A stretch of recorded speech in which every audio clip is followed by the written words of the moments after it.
Oi, gente, tudo bem com vocês? Eu sou a Nadiessa, ginecologista. E eu sou Luciana Pérez, endocrinologista. E hoje a gente vai falar sobre um assunto muito importante, muito prevalente, muito popular, que vocês têm que saber. Gordura no fígado de causa metabólica.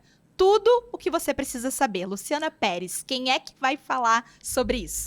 E para falar desse assunto, a gente trouxe aqui um homem dos poucos, né? Então ele deve estar assim, ó, muito feliz e muito nervoso de estar aqui sentado nessa cadeira.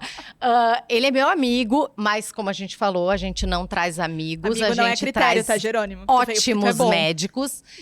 Jerônimo é maravilhoso, é para quem eu encaminho meus pacientes. Jerônimo é gastroenterologista e professor da UFSPA, Universidade Federal de Ciências da Saúde de Porto Alegre, antiga fundação. Jerônimo Oliveira, seja muito bem-vindo ao nosso podcast. Obrigado, Lu, obrigado, Nadiessa.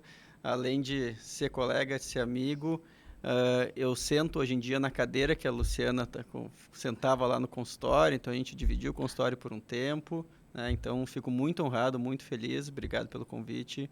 E vamos nos divertir conversando, explicando aí o que a gente tem sobre gordura hepática. E o Jerônimo, vou contar os bastidores, foi o médico que fez a minha endoscopia, tá? Então, além disso aqui, ó, um dos meus médicos, só tenho isso pra dizer, Luciana Pérez. Estamos em família aqui, tá? Hoje vamos se sentir muito à vontade. Vamos começar conversando, Gê. Nádia, eu vou te atravessar, porque acho que assim, ó, é uma pergunta um tanto difícil pra gente falar. Quando a gente pensa aqui em público leigo, né? Porque quando as pessoas pensam em gordura no fígado, elas colocam tudo no mesmo saco. E não é. Então, eu quero que tu explique o que é a gordura no fígado, né? E como existem várias causas de gordura no fígado, que o Jerônimo também vai conversar, explique daí quando que a gente pensa nessa gordura no fígado de causa metabólica. Uhum. Lu, perfeito. A gordura no fígado, ela é conhecida há muito tempo e ao longo dos últimos anos, especialmente dos últimos 15 anos, ela está sendo mais reconhecida como danosa, né? Não só o público leigo, mas mesmo o público médico, durante muito tempo dizia, não, isso é só uma gordurinha no fígado, nem tem que se preocupar, né? E a gente ouve essa frase ainda hoje, hoje, ainda tá? ouve, Muito. Exatamente. E a gordura no fígado, que a gente chama de esteatose, aqui vamos chamar de esteatose metabólica, é o excesso de gordura no fígado, né? Quando tem mais do que 5% do conteúdo do fígado de gordura, isso pode gerar inflamação no fígado, pode gerar doença hepática, pode se complicar depois com algumas coisas que a gente vai conversar na sequência, mas não é só uma gordurinha simples. E isso está associado à dieta, obesidade, síndrome metabólica, diabetes, enfim. E são causas dessa gordura em excesso no fígado e que a gente precisa entender para cada paciente quanto que importa e abordar para que isso melhore. Não dá para simplesmente deixar, é só uma gordurinha. Não, é algo importante. Como é que se classifica a doença, Jerônimo? Uhum. Então, a gente tem esteatose por si só simples, que é a presença de gordura no fígado, né? Nem sempre a presença de gordura no fígado gera inflamação. Quando ela gera inflamação, a gente diz que a pessoa tem esteatohepatite, tá? Da mesma forma como hepatite por hepatite B, hepatite C e outras hepatites, isso gera lá inflamação nas células do fígado, tá? Essa inflamação pode gerar o que a gente chama de fibrose, né? Que é um processo tipo de cicatrização e que, embora a cicatrização seja para reduzir o dano e para refazer um pouquinho do funcionamento do fígado, ela pode também não tornar o fígado normal de novo. Eu explico às vezes que é que nem um corte na pele, né? Se um corte na pele é pequenininho, a gente passa uns dias, cicatriza e nem vê onde cortou. No fígado acontece a mesma coisa. Quando a inflamação é pequena, o fígado se regenera e fica tudo bem. Mas se a gente corta a pele mais fundo, fica a cicatriz. A cicatriz fecha a pele, mas ela não tem a mesma cor, a mesma elasticidade, a pele não funciona do mesmo jeito. No fígado, se a inflamação é muito grande, essa cicatrização, essa fibrose, pode fazer com que o fígado não funcione normalmente. E lá pelas tantas, se essa fibrose é muito grande, ela pode até se transformar numa cirrose, né? E aí que começam efetivamente os problemas maiores da esteatose. Perfeito. Doutora Luciana, quais os sintomas que podem indicar que uma pessoa está com a tal gordura no fígado? Então esse é um dos maiores problemas, porque você não pode esperar nenhum sintoma. Então, como é que a gente diagnostica isso? Como é que a gente sabe que tem? A maior parte das vezes é um diagnóstico incidental, né? Que a gente diz que é um diagnóstico por acaso. Por quê? Porque fez lá uns exames de sangue que se incluiu as aminotransferases, que a gente chama de TGO e TGP, e elas vieram alteradas, levantou uma suspeita. Ou o paciente fez uma ecografia de abdômen por um outro motivo, e aí apareceu lá no laudo esteatose, né, gordura no fígado. E aí sim, a partir desses achados ou no exame de imagem ou no exame laboratorial, que a gente vai acabar investigando e vamos ter que fechar e descobrir a causa dessa esteatose.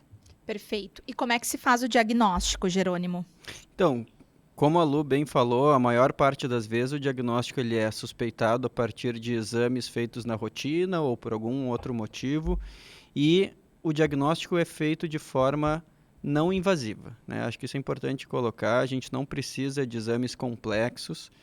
A ultrassonografia, né, a ecografia, ela indica que tem esteatose na maior parte das vezes, mas ela não tem tanta sensibilidade para esteatose leve. Quando a gente tem assim 5, 15% de gordura no fígado, nem sempre a ecografia demonstra isso e ela pode vir normal.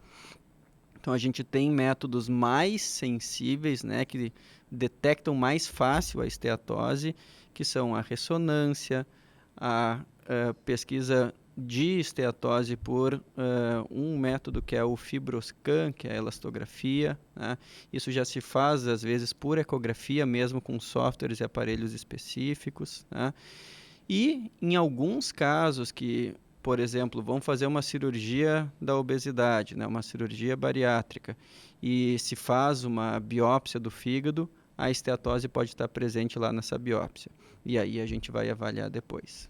Perfeito. E é importante, né, Gê, a gente falar que agora 2023 teve um guideline brasileiro sobre doença hepática associada, então, à disfunção metabólica, que colocou que todo paciente com IMC acima de 25, né, então com sobrepeso, tem que ser rastreado para essa doença. Eu trago isso aqui porque, como a gente sabe que mais da metade da nossa população ela está acima do peso, isso é muito relevante. Então, se você que está em casa, né, calculou ali o teu IMC, que é peso dividido pela altura ao quadrado, e esse IMC deu acima de 25, tu tem indicação de pelo menos fazer uma ultrassonografia para dar uma olhada aí nesse fígado. E TGO e TGP, né? Várias vezes se faz na rotina hemograma, a pessoa faz até mamografia, pré-câncer de colo uterino, e às vezes não tem um exame simples que é a TGO e a TGP.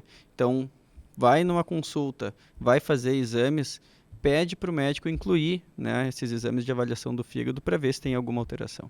Perfeito. A Lu falou sobre isso, Jerônimo, no nosso evento agora do sábado, mostrou como é que se calcula, ali vocês vão falar disso, né, depois, como se utiliza TGO e TGP para esse cálculo, mas eu vou fazer um alerta aqui do que tu falou em relação ao rastreamento, porque muitas vezes as pacientes não vão em direto para vocês, especialistas, não vai no endócrino porque está com sobrepeso, né, deveria, mas na maioria das vezes não vai direto, muito menos para o gastro, ela vai para o clínico geral, né, para o médico de família, para quem faz generalistas, ginecologistas, 70% das mulheres não procuram outros médicos, então nós devemos rastrear, fazer a avaliação do IMC, fazer esse rastreamento e saber pelo menos o início do fluxograma ali para fazer o encaminhamento para o especialista. Exato. Perfeito. E as pessoas também, da parte de sintomas, que era a pergunta anterior ali para a Lu, falam muito de, eu me senti mal, comi uma coisa, o fígado...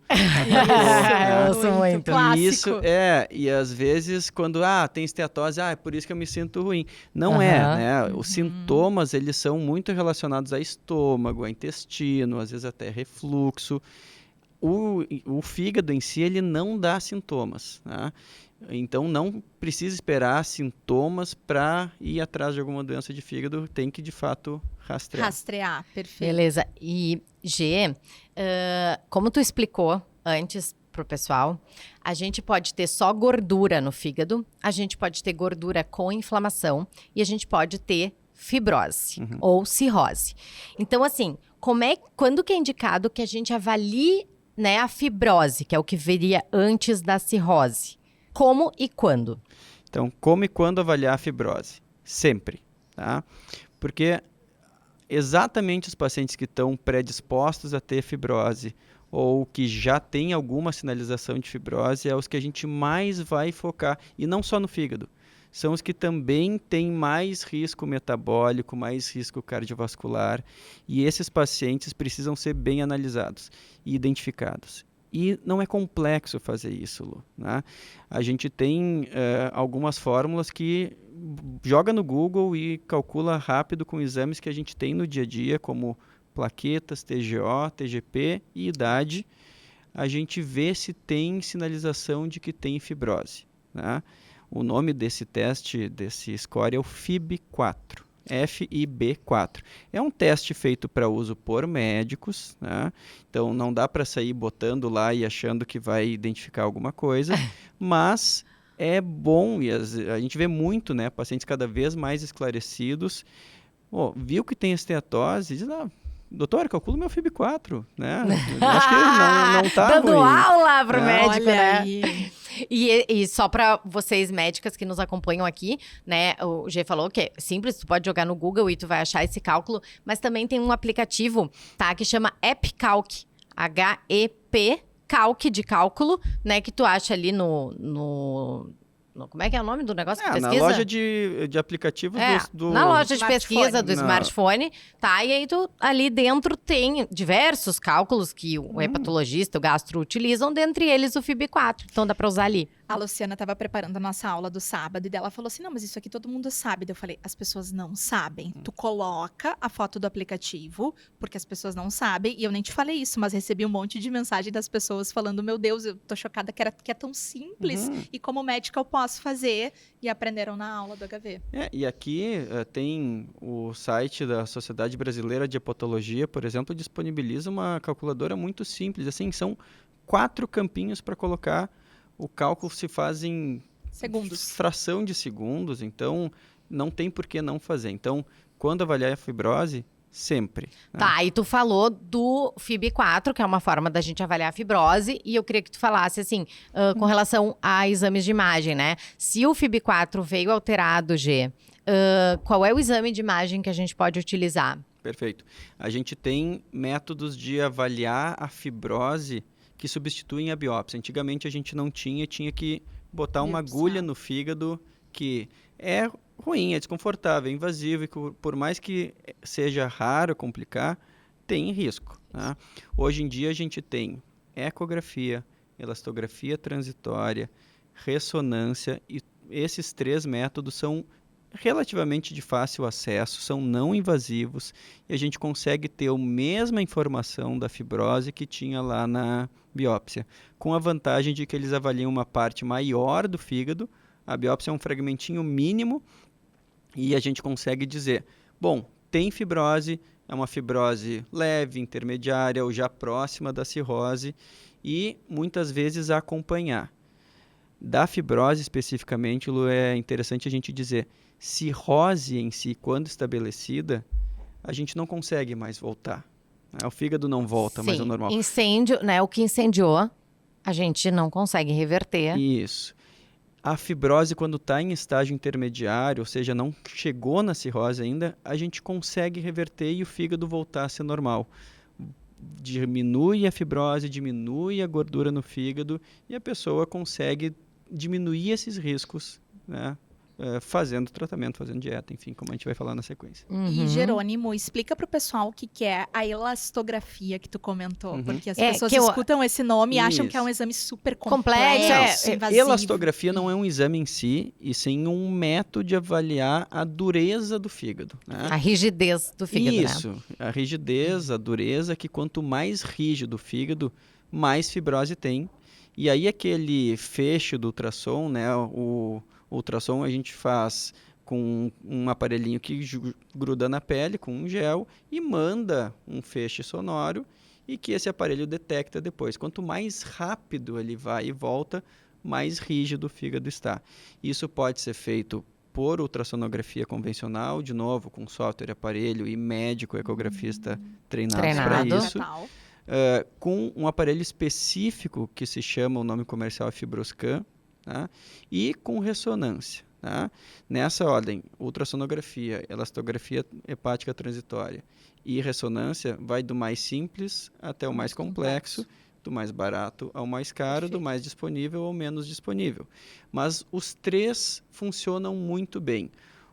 Conheçam o que tem ao seu redor, busquem como acessar esses exames, especialmente quando está lá o FIB4 um pouco alterado, esses exames são essenciais para a gente avaliar melhor e não só ter um número, mas ter uma quantificação adequada da fibrose para dizer para o paciente qual o risco que ele tem e o que a gente precisa fazer.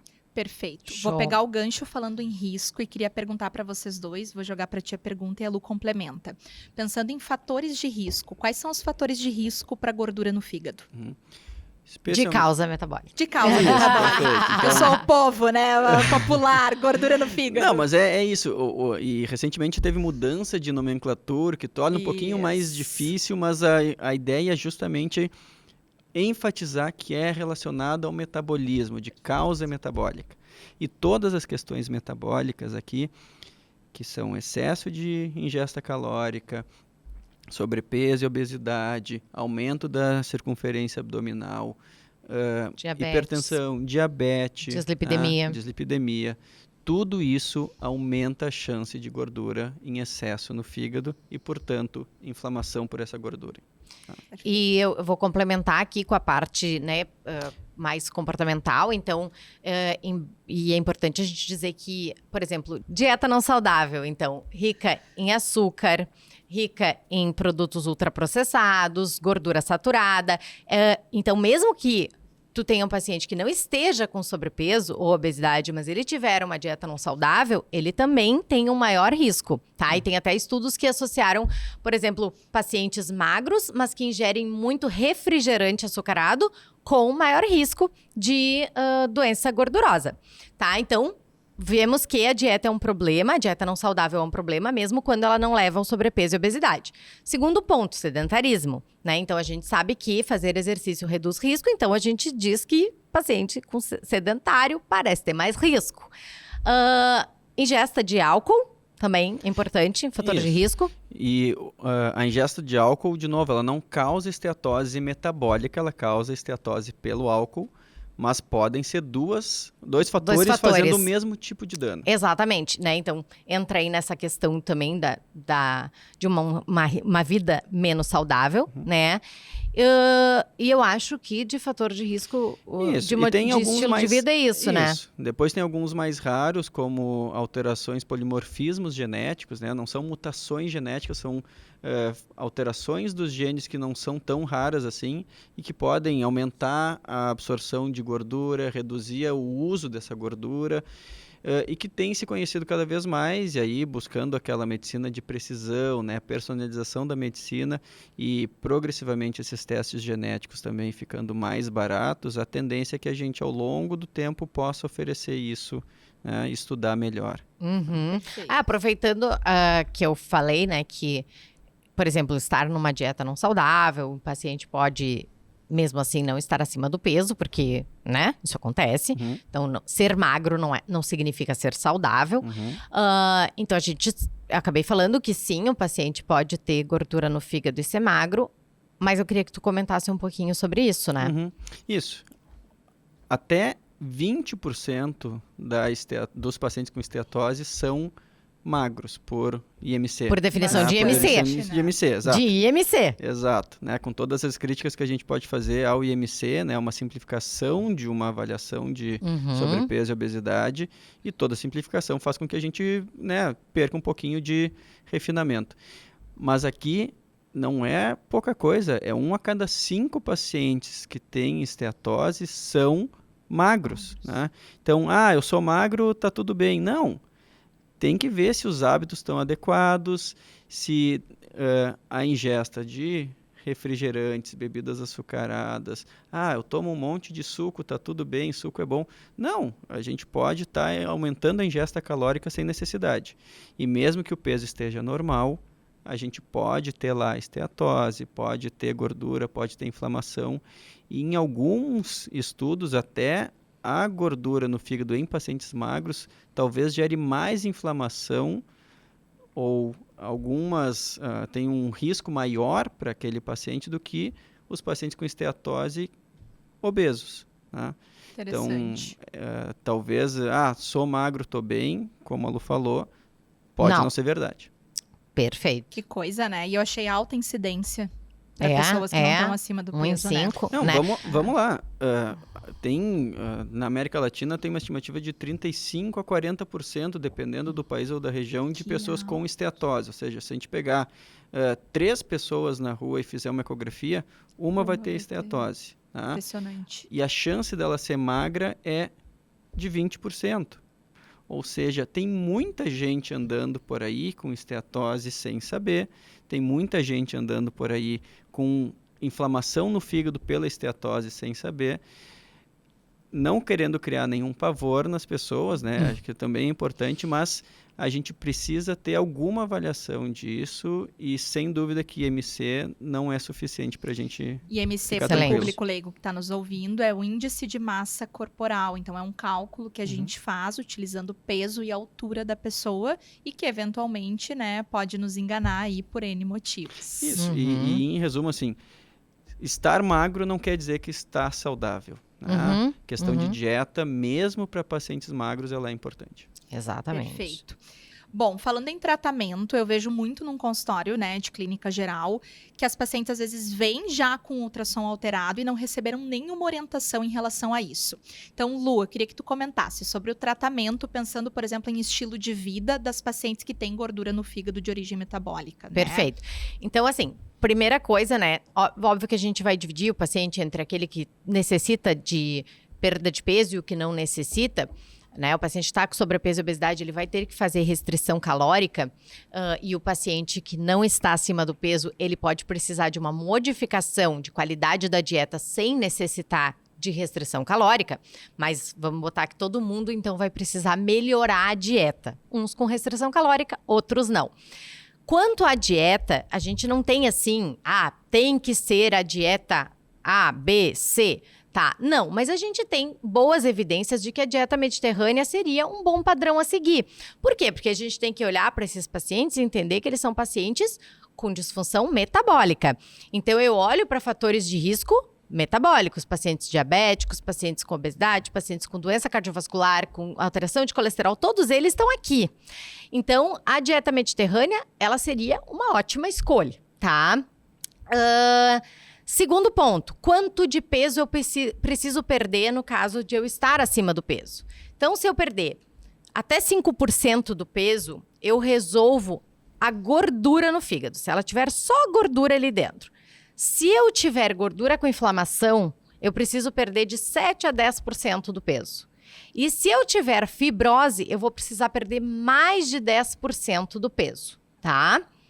Beleza, e aí entra até pra gente pensar como a gente tem muita doença gordurosa hepática associada à obesidade, entra aí da gente pensar qual medicamento vai ser melhor empregado pro meu paciente, pensando em qual percentual de peso que eu preciso perder, né, nesse paciente. Eu tenho medicamentos para obesidade que perdem o que em média 5% do peso, eu tenho outros que perdem 15% do peso, médias, né?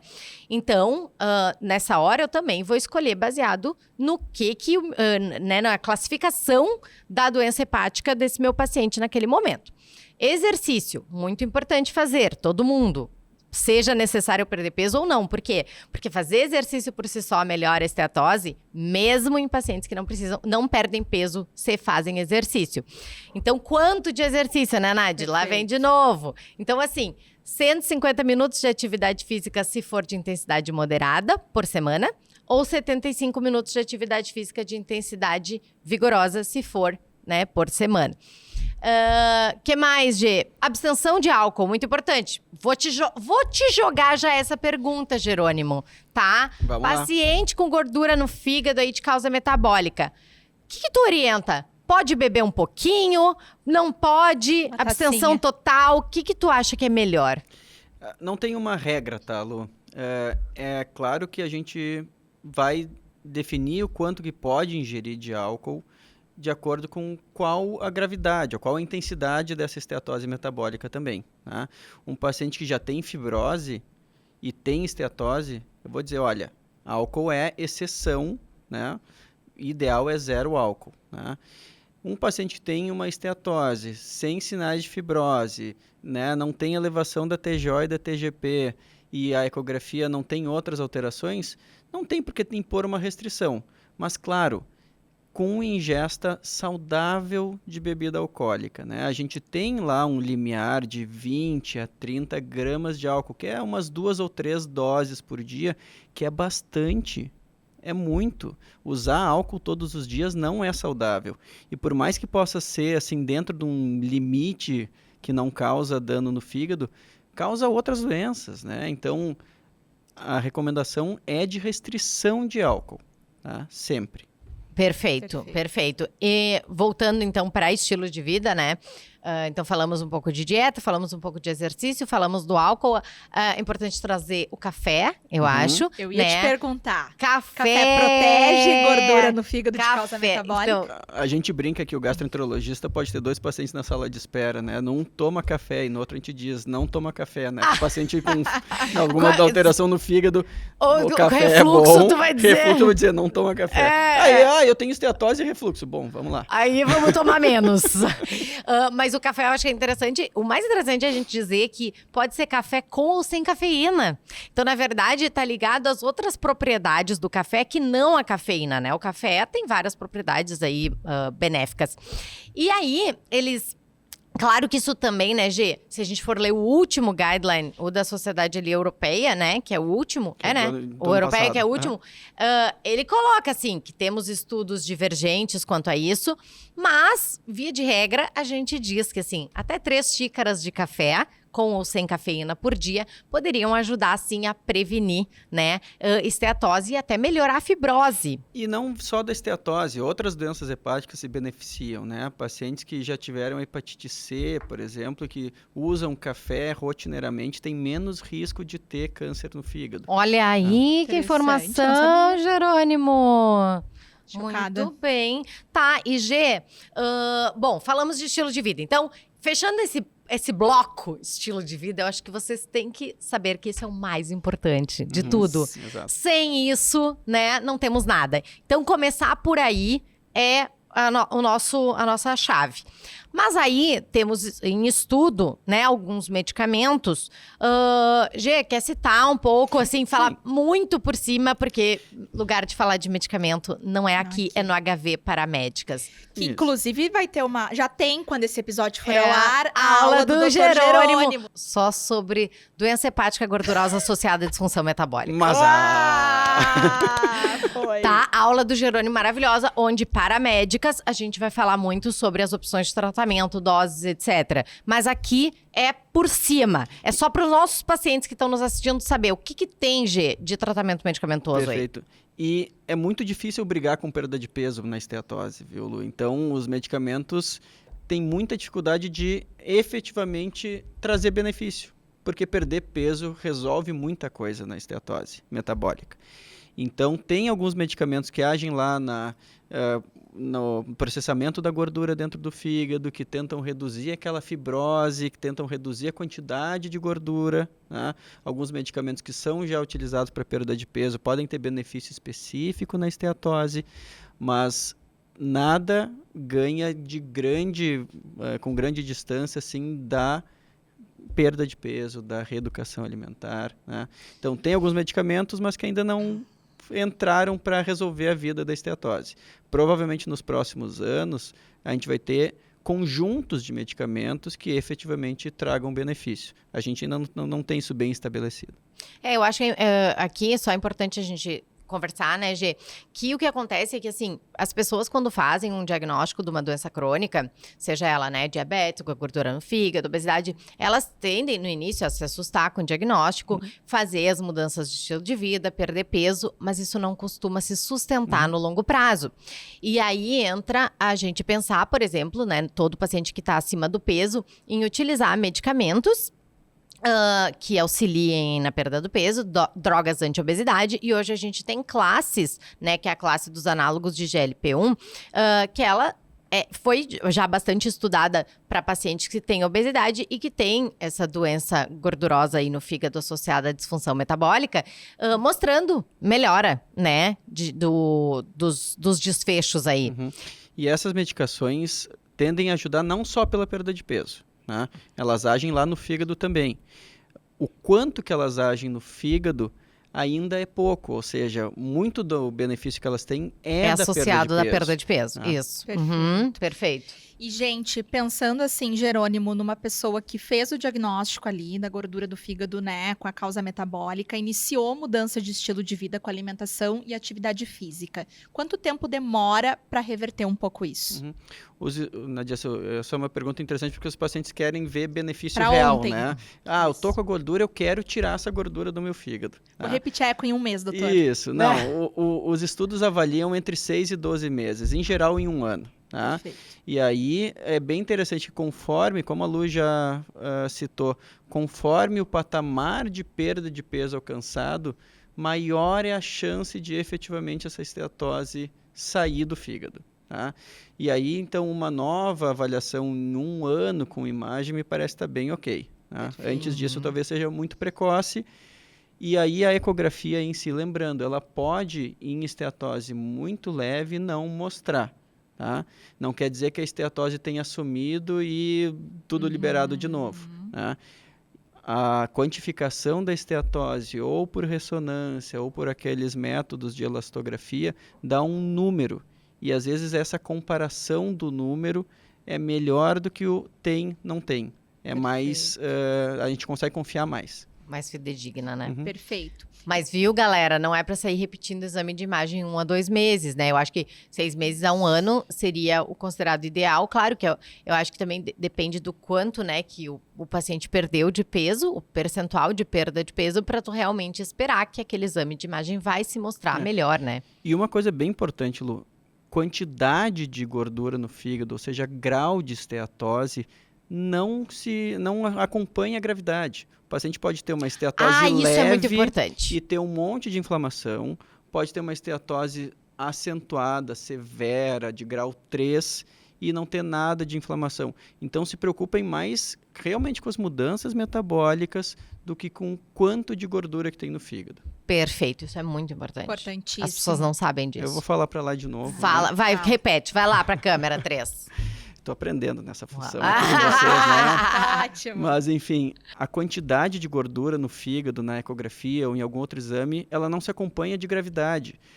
Pode ter muita gordura no fígado e pouca inflamação, e às vezes pode ter uma esteatose leve e bastante inflamação, bastante fibrose. Então, se preocupem bastante com a parte metabólica em si e não com a quantidade de gordura no fígado. Acho que isso é muito importante. Excelente. Perfeito. Muito E obrigada. eu queria que vocês falassem, Jerônimo, sobre quem deve rastrear esteatose de causa metabólica. Vocês já citaram pessoas que têm um IMC maior que 25, maior igual. Citei o sobrepeso, né? Isso. Na minha área, pacientes com diabetes também devem ser, todos os pacientes com diabetes devem ser rastreados. O diabético começa o rastreamento com o FIB4, que nós já falamos aqui o que é, tá? E no guide de obesidade, ele começa o rastreio com ecografia. Na tá? população só do IMC. Isso, sem diabetes. IMC acima de 25, né? Na população sem diabetes. Mas igual, o paciente que tiver esteatose, o paciente com obesidade ou sobrepeso que tiver esteatose, ele vai ser jogado ali no fluxograma pro FIB4 também. Fala das outras condições. Viu uma TJ e uma TGP alterada, vale ver uma ecografia para ver se tem esteatose. É muito comum da gente receber, tem esteatose, olha para trás, faz 2, 5, 10 anos que tem uma TGO, uma TGP alterada. Então, deem bola para TGO e para TGP, né? Tanto pacientes quanto médicos que estão nos assistindo. Não dá para deixar de lado, é só uma TGP, depois melhora. Não, tem que ir atrás. Então, rastrear a esteatose em quem tem uma TGP alterada é importante. Gê, só uma observação aqui para os médicos. O que é uma TGO e TGP alterada? Porque agora a gente sabe que não é para usar mais os valores, né, que estão de referência. Não sei se a doutora Nadia sabia. A gente não usa mais os valores que estão de referência no laboratório ali. A gente utiliza outros pontos de corte. Tu quer falar para nós? Perfeito, Lu.